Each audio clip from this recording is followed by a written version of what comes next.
I never thought my own sister would steal the keys to my life. But there she was, sprawled on my couch, wearing my dead mother's necklace like a cheap trophy. The fluorescent lights of my Seattle office building flickered as I rode the elevator down to the parking garage, my head pounding from another 14-hour day of back-to-back client meetings. I was a senior financial analyst at one of the top firms in the Pacific Northwest, a position I had clawed my way into through years of sacrifice and relentless dedication. My phone buzzed constantly in my purse. Probably Chloe again asking for more money, but I ignored it.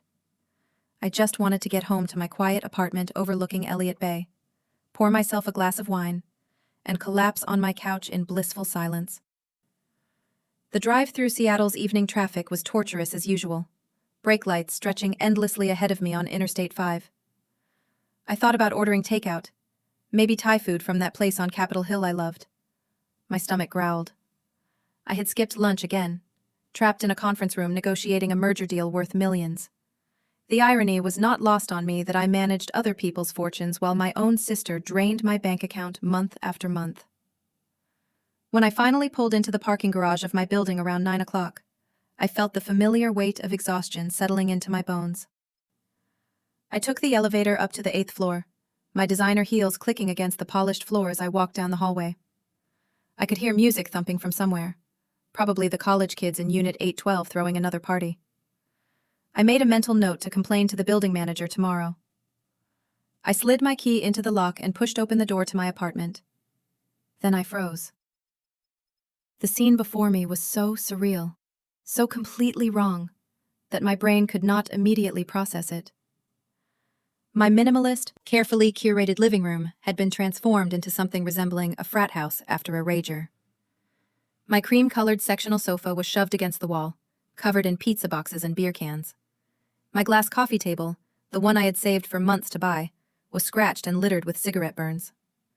My expensive abstract paintings were gone from the walls, replaced by poster prints of half-naked women in sports cars. But it was not the destruction of my space that made my blood run cold. It was the people occupying it. Chloe, my 24-year-old half-sister, was sprawled across what used to be my favorite armchair, now stained with what looked like red wine. She wore ripped jeans and a crop top that showed off her tattoos, her dyed platinum hair piled on top of her head in a messy bun. Next to her sat David, her perpetually unemployed boyfriend, his feet propped up on my coffee table, controller in hand as he played video games on my television. 3 other people I had never seen before were scattered around the room, drinking my liquor and eating my food. The music was deafening, some kind of aggressive rap that made the windows vibrate. Empty bottles of my expensive whiskey, the bottle I had been gifted by my mentor when I made partner, sat on the counter. My heart hammered in my chest as I took in the complete violation of my sanctuary. Chloe glanced up at me with barely concealed contempt, not even bothering to pause the music. "Oh, hey, Ellie, you're home," she said, her tone dripping with false sweetness. She popped a chip into her mouth and chewed loudly. "We're just borrowing your place for a while. You never use it anyway, always working."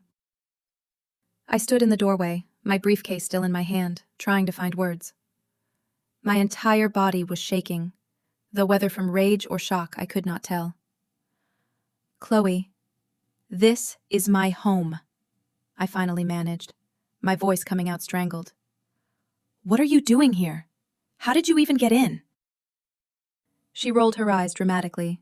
"Oh, please, don't be such a drama queen. Mom gave me her spare key. She said it would be fine, that you could share for once in your life." She waved her hand dismissively.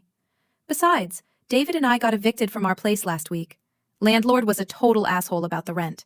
We needed somewhere to crash." My mind reeled. Our mother had given her a key to my apartment? Without asking me? Without even telling me? I felt a wave of nausea roll through my stomach. This could not be happening. I took a step into the apartment, my heels crunching on chips scattered across my hardwood floor. That was when I saw it. Around Chloe's neck, hanging carelessly over her cheap crop top, was my mother's necklace. Not our mother. My mother. The delicate gold pendant with the small sapphire, that my father had given to my mother on their wedding day. The one keepsake I had from her after she died of cancer when I was 16. The necklace that I kept in a velvet box in my bedroom drawer, that I only took out on special occasions to feel close to her memory. "Chloe," I said, my voice deadly quiet now. The room seemed to tilt around me. "That necklace. Take it off. Right now." She glanced down at it, fingers playing with the pendant. "This old thing? I found it in your room. You never wear it, seemed like a waste. It actually looks pretty good on me, don't you think?" She turned to David. "Babe, doesn't it look good?" David grunted without looking away from his game. "Yeah, hot." Something inside me snapped. I lunged forward, dropping my briefcase, reaching for the necklace.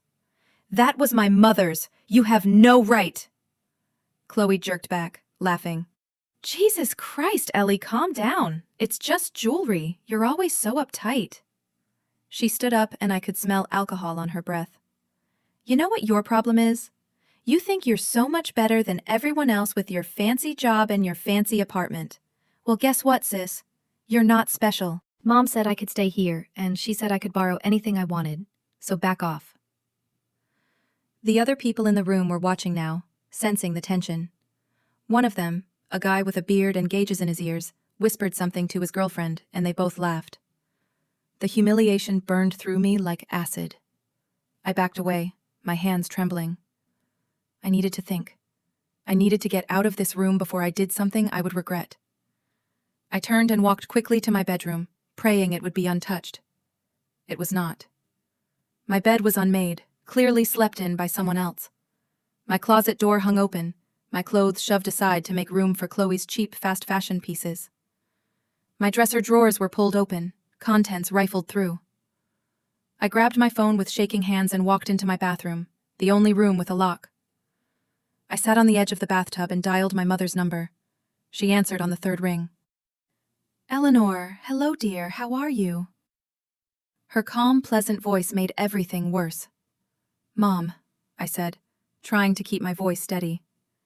"Did you give Chloe a key to my apartment?" There was a pause. "Oh, yes, I did. She called me last week, said she and David were having some trouble with their living situation. I told her she could stay with you for a bit. You have that extra bedroom you never use, and you're always at work anyway. I did not think you would mind." I closed my eyes, gripping the phone so hard my knuckles turned white. "You did not think to ask me first? This is my home, Mom. I pay for it. I live here." "Eleanor, do not take that tone with me." Her voice turned cold. "Chloe is your sister. She is family. She needed help and you have the means to provide it. I raised you to be generous and compassionate, not selfish." "Selfish?" I could not believe what I was hearing. "Mom, she has completely taken over my apartment. She is wearing the necklace, the one from my mother, your predecessor, and she is treating my home like a dorm room." "Oh, Eleanor, you are being so dramatic. It is just a necklace, and Chloe is young and going through a difficult time. You have always been the strong one, the capable one. You can handle a little inconvenience. Chloe needs us right now. She needs you. Cannot you just be supportive for once?" The words hit me like physical blows. For once? For once? I had been supporting Chloe financially for the past 6 years. Ever since our parents had gotten back together after divorcing when I was 10. Chloe was the product of my father's second marriage, the golden child who could do no wrong. And I had been the understanding older sister, writing check after check, paying for her car repairs, her credit card bills, her rent when she came up short, her emergency vet bills, her spring break trips, her designer purses. "Mom, I have given Chloe thousands of dollars over the years," I said quietly. "I have helped her with every crisis, every problem. But this is too much. She cannot just move into my home without asking." "Well, I am asking you now. Let her stay. Just for a few months, until she gets back on her feet. You know how hard it is for young people these days. Not everyone has your advantages." My advantages. As if I had not worked 80-hour weeks to get where I was. As if I had not put myself through graduate school while working 2 jobs. As if everything I had was not earned through my own sweat and sacrifice. "I have to go, Mom," I said. "Eleanor, do not be stubborn about this. Family helps family." I hung up without responding. My hands were still shaking. I looked at myself in the bathroom mirror and barely recognized the woman staring back at me.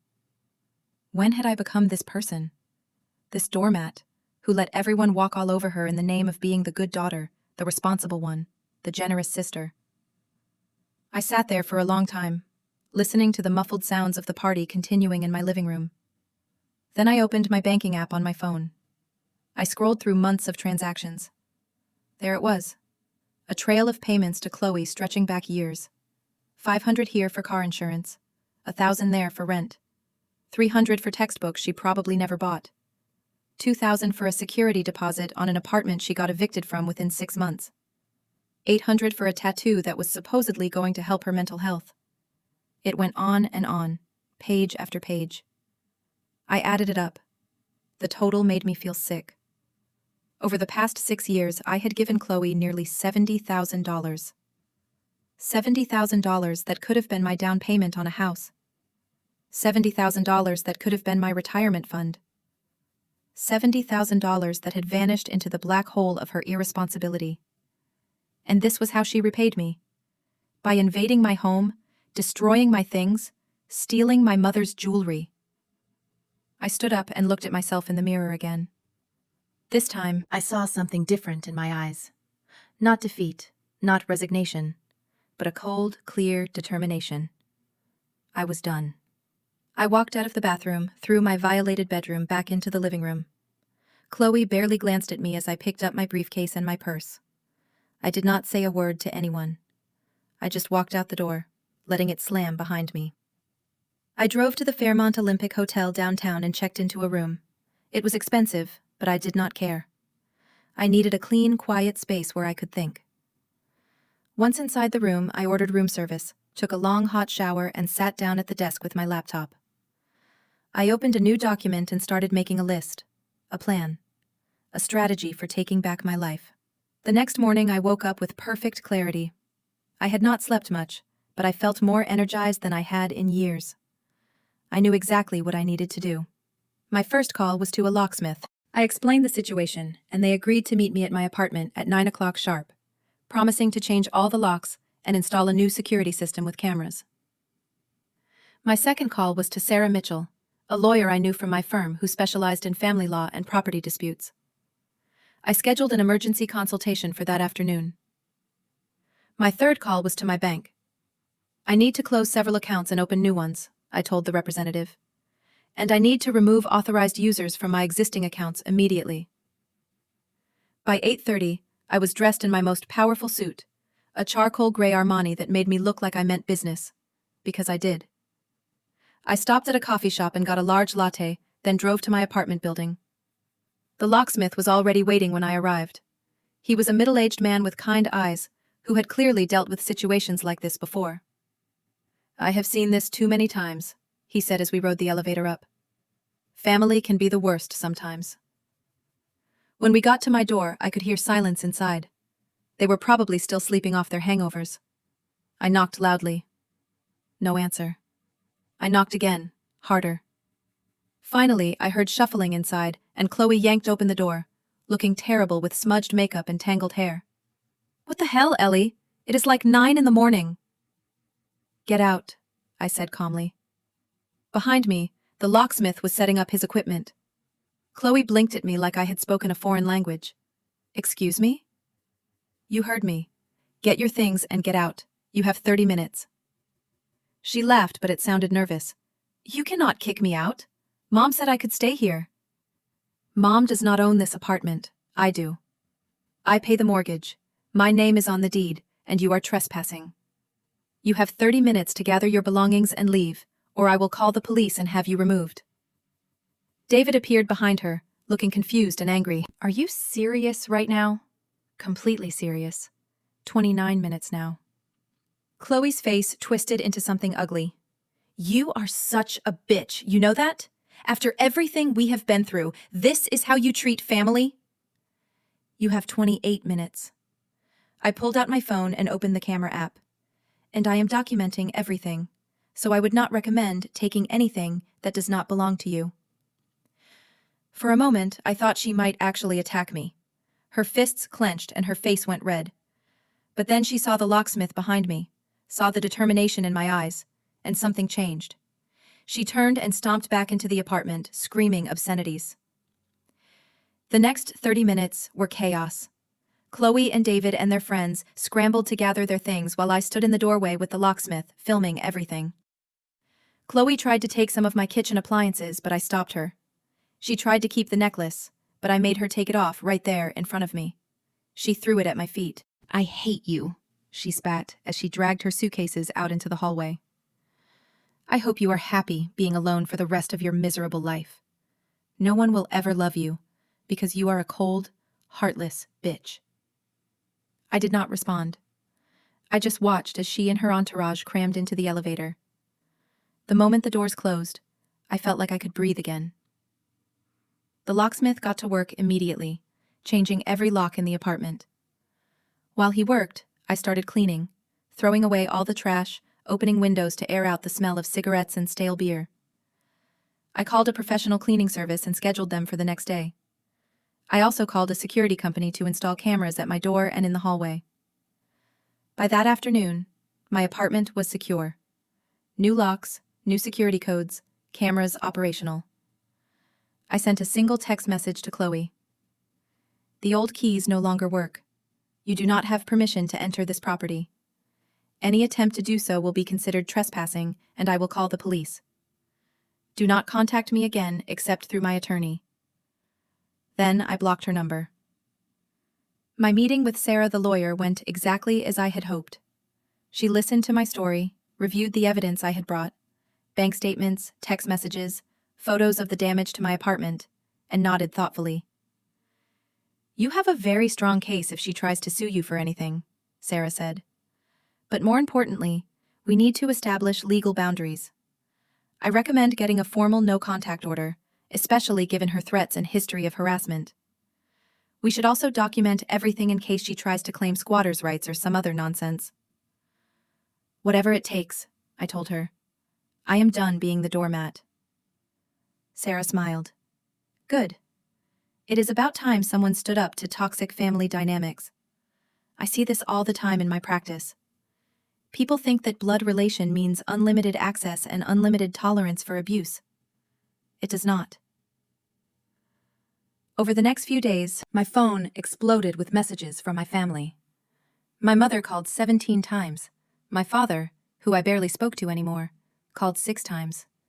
Even my aunt, who I had not heard from in 5 years, called to tell me I was being cruel. I did not answer any of them. Instead, I sent a group text message to my entire family. "All future communication will go through my attorney, Sarah Mitchell. Her contact information is below. Any harassment or attempts to access my property will be handled according to the law." The response was immediate and predictable. My mother was outraged. She sent me a long email about how I was destroying the family, how I was being selfish and vindictive, how Chloe was suffering, and it was all my fault. My father's message was shorter, but equally accusatory. Only my grandmother, my mother's mother, who had always been my ally, sent me a different kind of message. "I am proud of you for standing up for yourself. I always knew you had a spine of steel under all that sweetness." Meanwhile, Chloe had started a social media campaign against me. She posted long rants about her horrible older sister, who kicked her out onto the street. She shared photos of herself looking sad and homeless. She set up a fundraising page claiming she needed money for rent because her family had abandoned her. Her friends rallied around her, leaving nasty comments on my social media pages. I made all my accounts private and documented everything Sarah needed. About 3 weeks after I had kicked Chloe out, Sarah called me with news. "Chloe has hired a lawyer," she said. "A pretty low-tier one, but a lawyer nonetheless. They are threatening to sue you for what they are calling wrongful eviction and emotional distress." I almost laughed. "On what grounds?" "They are claiming that because your mother gave her permission to stay there, and because she had been living there for several days, she had established residency, and you violated tenant rights by forcing her out. They are also claiming that you have been financially supporting her for years, which created an expectation of continued support, and that cutting her off caused her emotional and financial harm. That is insane. It is weak, Sarah agreed, but we will need to respond officially. Are you prepared for this to potentially go to court? Absolutely. I want this on record. I want a judge to hear exactly what she did and how she treated me. Then let's go to war. The first hearing was scheduled for a Thursday morning at the King County Courthouse. I took the day off work, which raised eyebrows at my firm, but I simply told them I had a family legal matter to attend to. I dressed in my most conservative suit, pulled my hair back into a neat bun, and met Sarah in the courthouse lobby. Chloe showed up 20 minutes late with David and her lawyer, a thin man in an ill-fitting suit who looked fresh out of law school. Chloe had clearly dressed for sympathy, wearing a modest dress I had never seen before and minimal makeup. She looked young and vulnerable. I had to give her credit. She was good at playing the victim. We were called into the courtroom and the hearing began. The judge was a stern-looking woman in her 60s, who looked like she had seen every trick in the book. Chloe's lawyer went first, painting a picture of a young woman in crisis who had been welcomed into her sister's home by their mother, only to be cruelly cast out into the street without warning. Then it was Sarah's turn. She was magnificent. She methodically presented the evidence. Copies of my mortgage and deed proving sole ownership. Photos of the damage to my apartment. The text messages from Chloe demanding money. The timeline showing she had been there less than a week. The police report I had filed documenting the trespassing, and most damning of all, bank records showing the $70,000 I had given her over 6 years. Your Honor, Sarah said, her voice clear and confident. This is not a case of wrongful eviction. This is a case of breaking and entering, property destruction, and harassment. Ms. Chloe Morrison had no legal right to be in that apartment. She entered using a key obtained under false pretenses from someone who does not own the property. She damaged personal property, including items of significant sentimental value. And when the rightful owner asked her to leave, she complied. There is no case here. Chloe's lawyer tried to argue, but it was clear he had nothing. The judge listened impassively, then asked Chloe directly.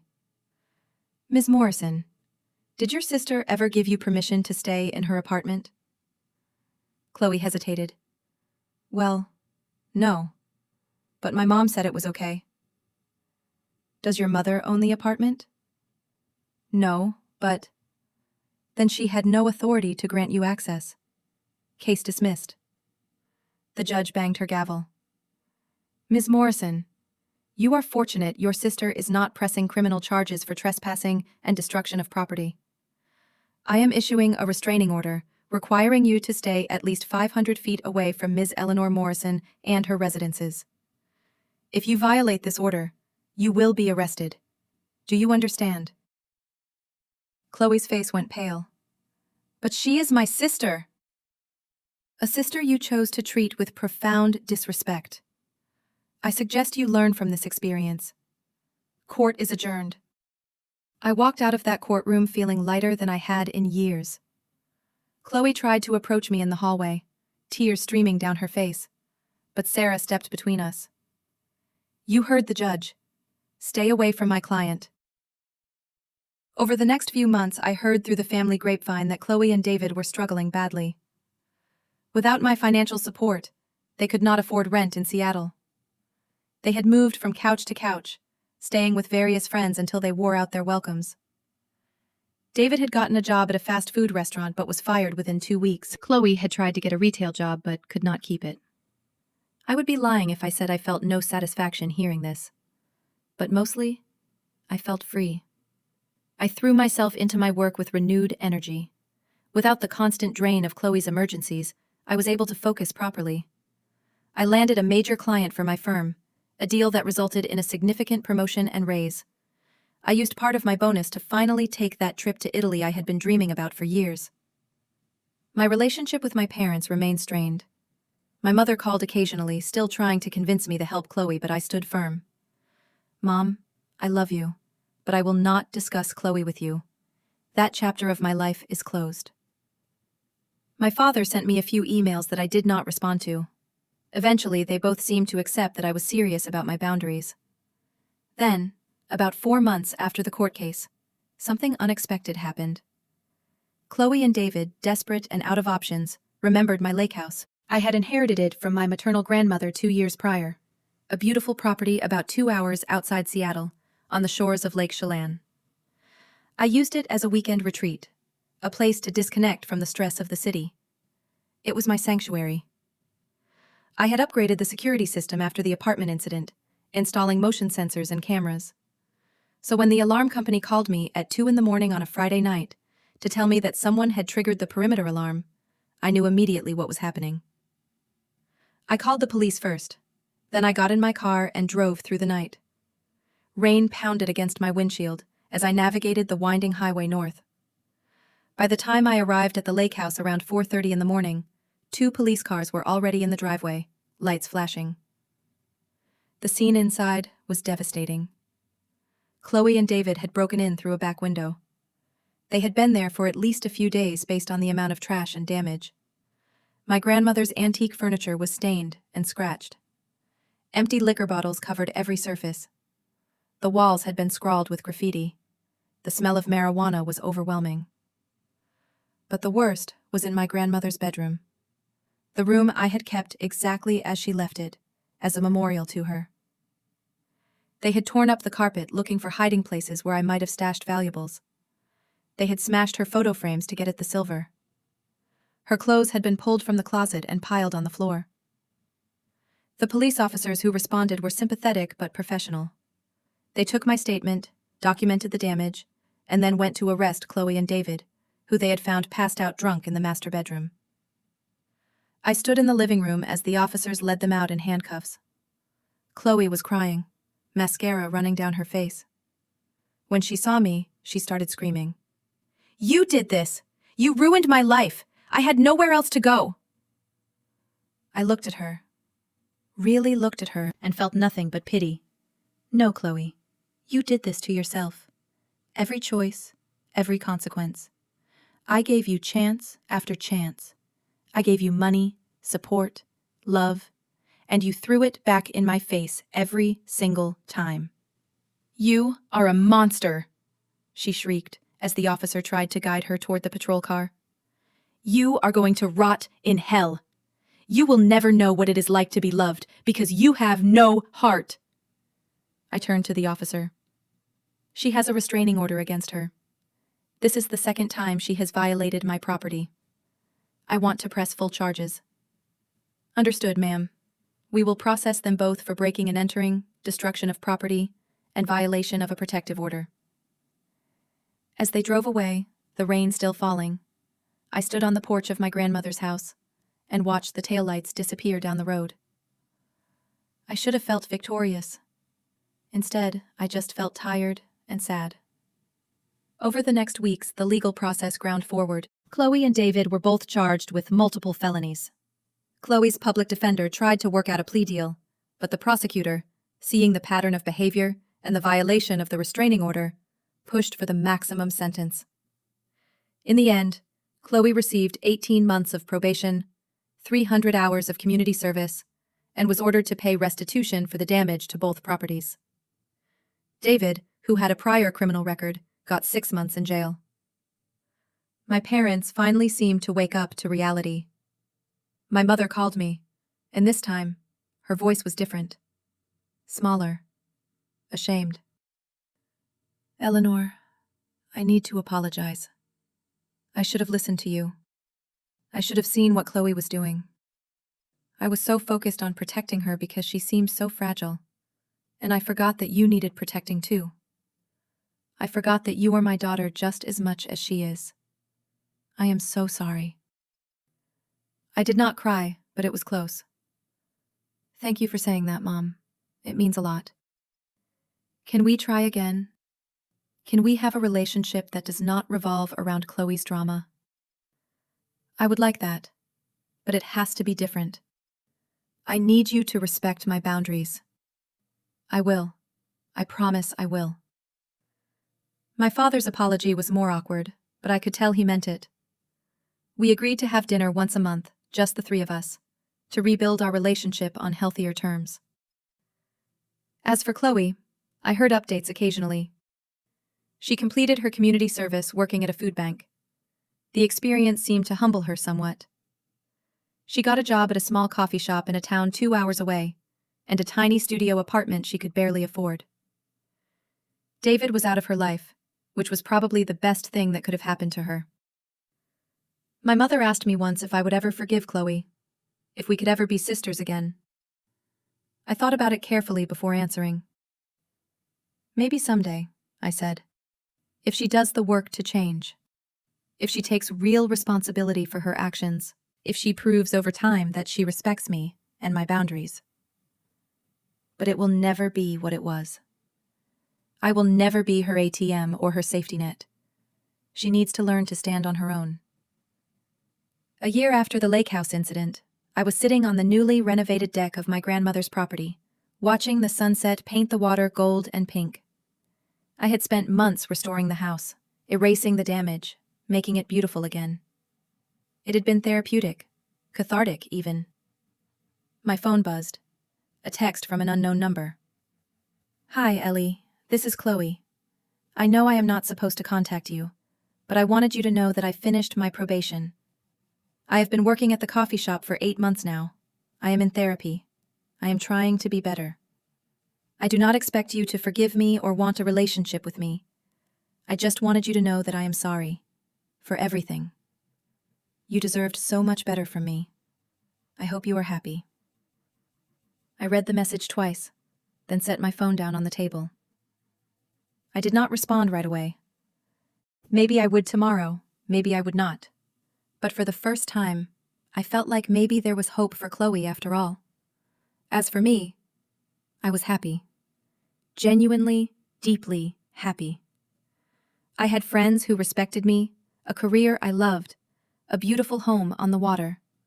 And for the first time in my adult life, I was not carrying the weight of someone else's dysfunction. I had learned that loving yourself is not selfish. Setting boundaries is not cruel. And sometimes, the kindest thing you can do for someone is to let them face the consequences of their own choices. I picked up my wine glass and toasted the sunset. To new beginnings. To hard-won peace. To the courage it takes to walk away. And to the knowledge that revenge is not about making someone else suffer, but about reclaiming what is rightfully yours, and refusing to let anyone steal your joy ever again. That was my real victory, and it tasted sweeter than anything I could have imagined.